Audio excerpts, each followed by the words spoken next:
the Suzuki DR650. With around 46 horsepower and a claimed weight of 370 pounds, this pig of a machine has essentially remained unchanged since its conception back in the 90s. The DR650's lack of technology and refinement are some of the reasons why this is such a good motorcycle.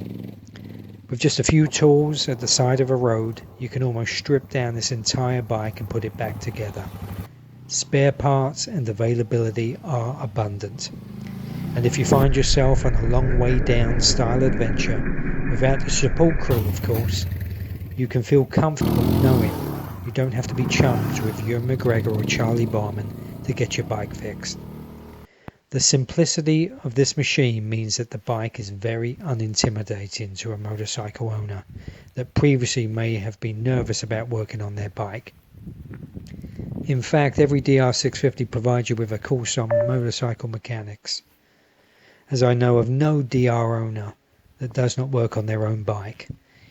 It's almost mandatory. Okay, some statistics on myself. I'm 5'7" on a good day, about 160 pounds. I consider myself an intermediate level motorcyclist. For a smaller guy, I feel that the DR650 is still manageable. Even when loaded down for long trips, the trails do not become beyond my skill level.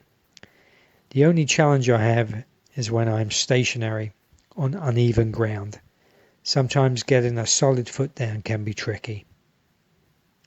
With the ProCycle C, which has increased padding, my bike is a little on the higher side and maybe a little higher than the 35-inch seat height of the stock DR650. However, you can get lower seats, or you can do some seat shaving and get you closer to the ground without compromising suspension travel and ground clearance.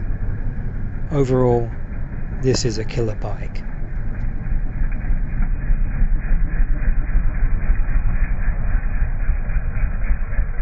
So I think, pound for pound, the DR650 is probably the best adventure bike if you're on a budget. It is great on the trails. It does exactly what you need it to do. You can load it up, and put your tent on there, camping stuff, spares.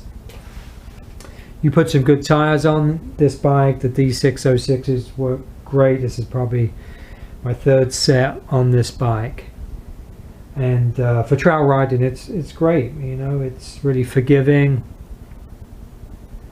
However, there is a huge downside on this bike. This bike is absolutely shit on the freeway, absolutely shit, even with the increased windscreen here, which is significantly better than not having it. The bike is terrible. You feel like you're hanging on for dear life anything over 70 mile an hour. I mean, it can do it, but when you're riding a few miles to get to those backcountry discovery route trails, you're not looking forward to that part of the trip. That being said, it can do it. It can get you there. It's street legal.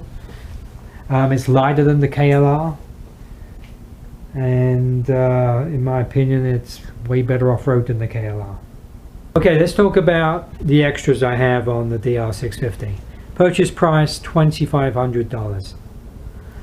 The extras I put on this bike: the front suspension is being rebuilt, the rear shock has been rebuilt, the bike has a larger 5-gallon tank, I have slightly larger foot pegs, the bike has a comfortable seat. The stock seat is awful. I've done a couple of 100 miles on the stock seat, and it's probably the most painful thing I've ever experienced. I've got some inexpensive Tusk pannier racks here, luggage rack at the back, came on the bike. In addition, I've rejetted the carburetor. ProCycle have all this stuff. We got the Oxford heated grips, they work brilliant.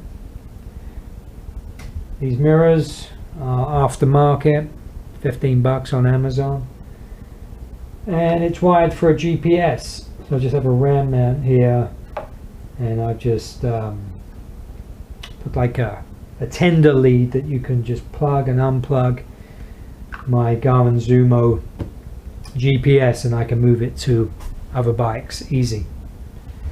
I also have the Warp 9 risers, and I had a spare set of Husqvarna handlebars because I bent my handlebars on my TC250, so I threw them on here. They're a little nicer, probably a little more robust, but that's it.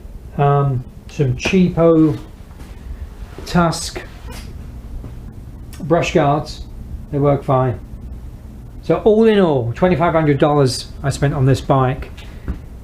In addition to that, I've probably, oh, there's a Ricochet crash plate, I forgot about that. And one more thing, I have a K&N reusable air filter in the airbox. So all in all, $2,500 for this bike. I probably put maybe $1,000 on top of that.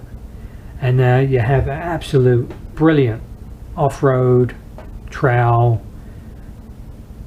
backcountry discovery route motorcycle.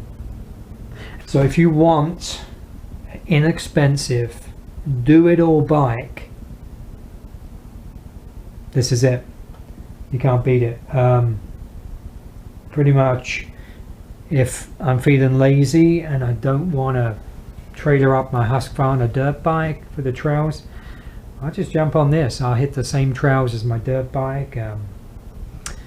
Obviously you can't lift it quite as easy as the dirt bike, but it does fine, absolutely fine, and still an absolute blast on the trails. Killer bang for the buck. Any questions about the DR650? Let me know. Just put it in the comments below and I'll get back to you.